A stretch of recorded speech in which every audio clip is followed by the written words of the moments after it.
March 18th, 2025.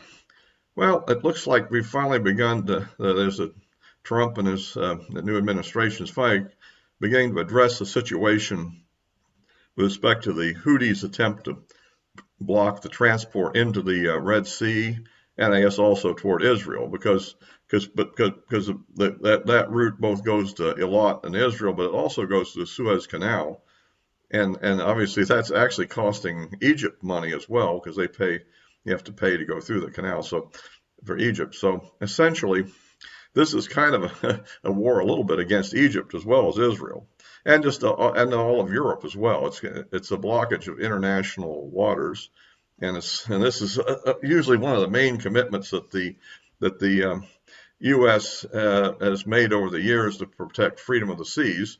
So and the Biden administration was doing a relatively poor job of it, I would say. They weren't really, doing much about the situation.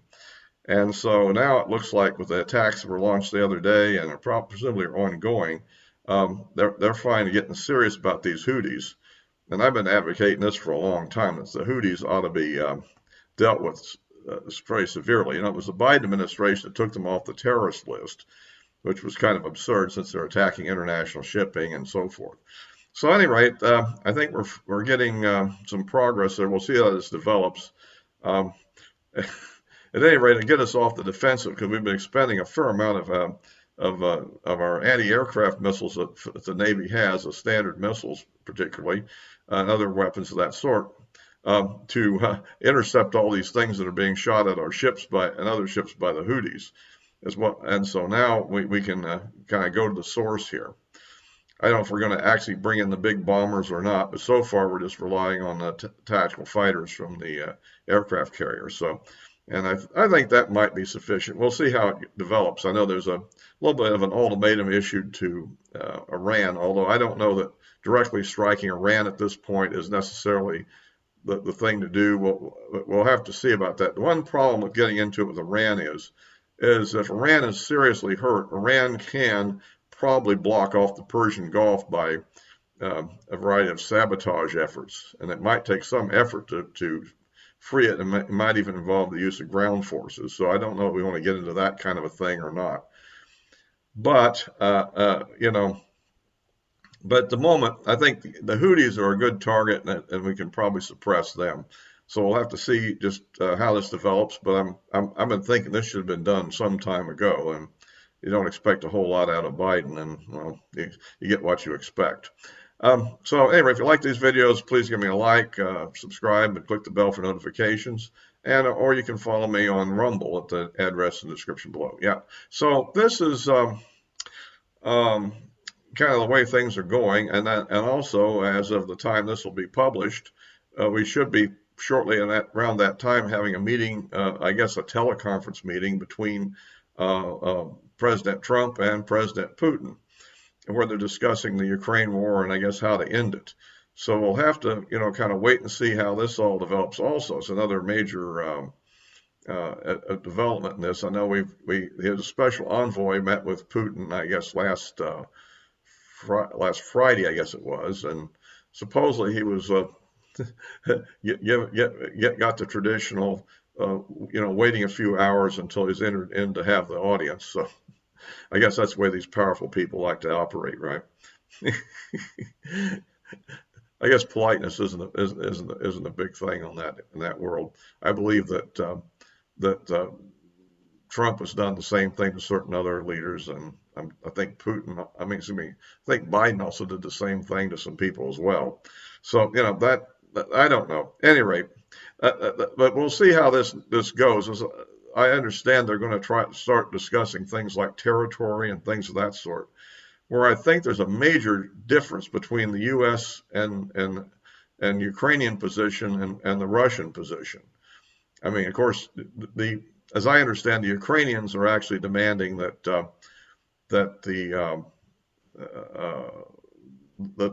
Russia goes back to basically the pre-war, I guess. When they talk about 2014, I think what they really mean is before the invasion in 2022. I mean, there's no way they're going to agree to go back to where it was before the coup and all that. So I think that's what they're talking about, which would mean all the things they've taken over the last year and a half of combat, or would not only that, but the whole thing in the south, above Crimea would also have to be given up. And I can't imagine they would want to give up the land bridge and the protection that they would have for Crimea either. It seems like one target that the Ukrainians really want is the Zaporizhia nuclear power plant, which has like, what, 5 reactors, I believe.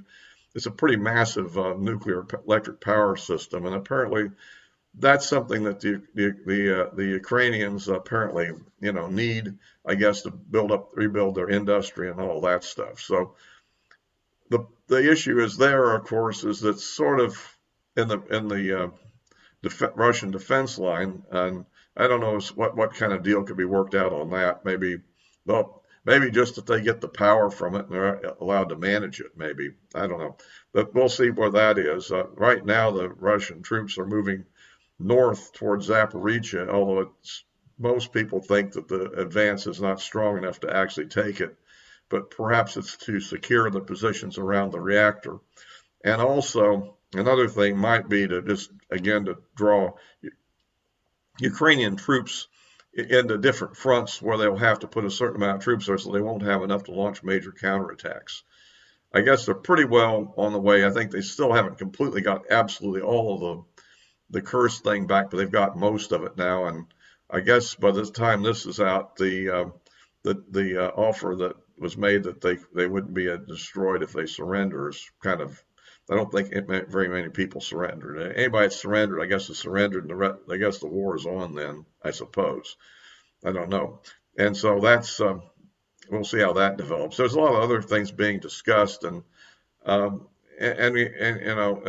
other aspect is that it looks to me like the Europeans are trying to basically mess up these negotiations by offering things to Ukraine that are really, I mean, like this idea of putting a peacekeeping force in if there's a ceasefire and all this sort of thing is kind of a roadblock to, I think, making a deal. And maybe it's designed to actually do that.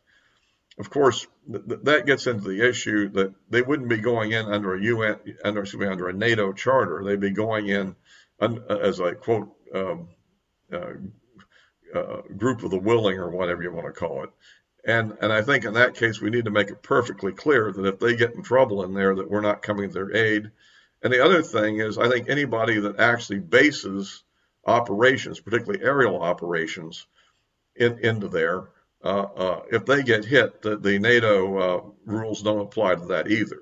In other words, if they put air bases in Poland, as an example, or Romania, and then fly tactical fighter missions against the Russians, and then Russia blows up the base with a missile attack, that won't invoke Article 5. That they're doing this as an independent thing on their own, just like Article 5 didn't come into play during the Vietnam War, for example. As an example there, it did come into war in the operation on the 9/11 attack, but that was a completely different scenario. And maybe that was a little bit of a payment for all this support we've been given that we complain about to Europe all the time. So we certainly gave a tremendous amount throughout the Cold War, and I don't doubt that for a second. We had many divisions over there and a lot of stuff. In the current period, I tend to think the basing in Europe is more to the advantage of our operations in the Middle East and so forth than they really have a lot to do with protecting Europe in reality, because, I mean, I think we only have about five or six brigades over there, and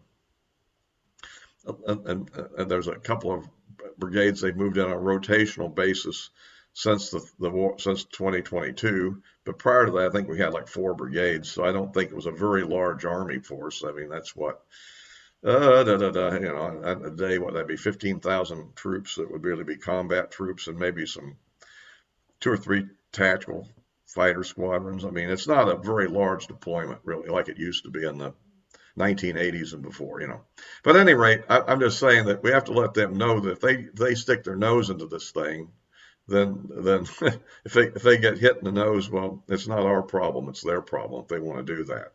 And I would hope they don't. Because I think that if we can work this out, we could get some kind of a deal.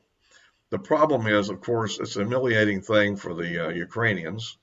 And remember, there's a lot of radical people in Ukraine, and and if Zelensky makes a deal they don't like, it might be the end of Zelensky.